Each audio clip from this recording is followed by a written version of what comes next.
መፈራው መመለምነው አንተ ለሰው ማትገልጸው አንተና አላህ Subhanahu Wa Ta'ala ብቻ የምታውቁት ቀልብህ ላይ ያለ ህይወትህ ላይ ያሉ ነገሮች አሉ በህይወትህና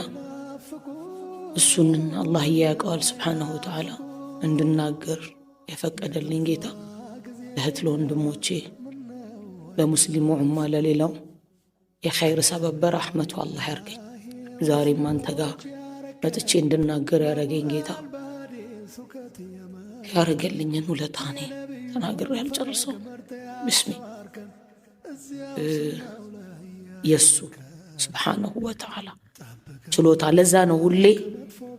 አላህ Subhanahu Wa Ta'ala ማንም ሰው ተስፋ እንዳይቆርጥ ብዬ ማስተላልፈው እና ለሁል ሐምዱ ሽክር አመስግኛ አልጨርሰው መጨረሻዬንም እዚሁ መንገድ ላይ ያርግልኝ ከሱ ጋር እስከምገናኝ ድረስ መጨረሻዬ እሱ በሚወደው መልኩ እኔ እምወደው ሰው